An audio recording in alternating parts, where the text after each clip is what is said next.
Hello everybody and welcome to the final WOB Vacancy Review for 2024 with me, Claire Braund. Today we're going to be talking about sports boards.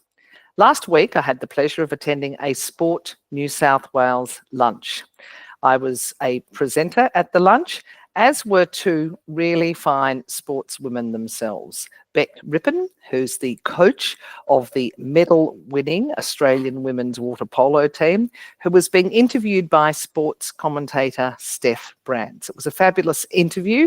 It's been written up by our in-house journalist, Geraldine Cardozo, and is available on our website under the news section. So make sure you check that out, because some of Beck's comments on leadership and coaching are really, really worthwhile tips, whether you're in sport or in business. But back to the topic at hand. Why was I at the Sport New South Wales lunch? Well, one of the things that has happened is that there is a national gender equity in sports governance policy. It's been brought in by the federal government, and it's mandating 50-50 gender equity on all sports boards by no later than the 1st of July 2027. And this includes chairs and deputy chairs, as well as all board members. Women on boards, as you know, has been supporting a 40-40-20 strategy. That is 40% men, 40% women, 20% of either and or other genders for a very long time. And we're delighted to be able to assist not only the federal government, but of course all the state governments and their sports strategies to enable them to achieve the 50-50 target. And one of the ways that we can do that is that we can help sports boards to get access to a really great, talented pool of skilled and experienced women who are looking for board roles. So look no further than Women on Boards when you're recruiting for your next sports board member. And a great tip is to know that they do not have to have been an elite sports person. You're quite often looking for people with really deep business skills, people that understand digital branding, that understand marketing, people with deep people and culture expertise also. So look beyond people's, I suppose, professional attributes when it comes to sport, and think about what else they've done within their career.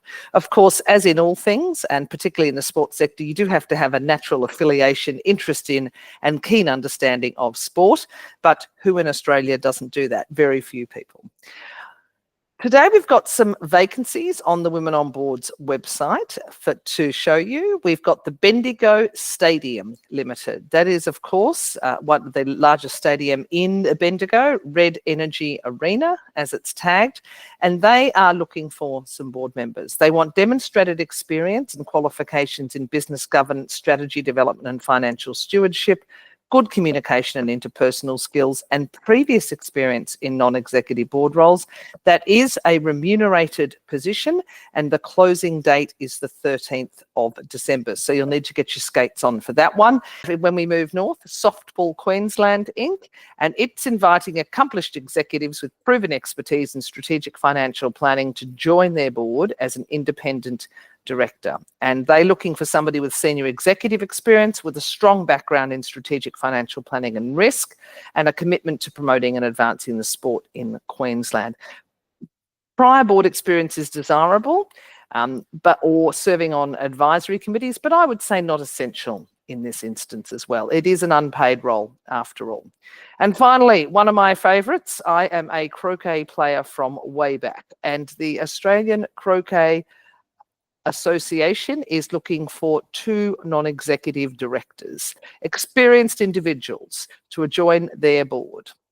You will play a crucial role in guiding the strategic direction of croquet in Australia. The positions are only available for a short term with a possible extension, and they're looking for leadership, marketing, branding, IT and digital, research techniques and consumer insight, and broadcast and digital media. I suspect there's probably an interest there in expanding the sport, and anyone who has not played croquet will not understand how combative and how intense it can actually be. That is also an unpaid role.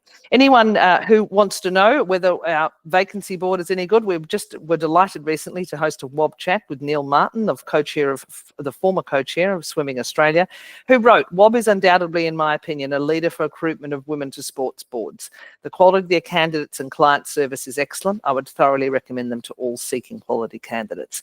And then we've also got somebody talking about why they subscribe to the WOB board and why they want to work with and recognise companies that recognise the value of women on their boards as well.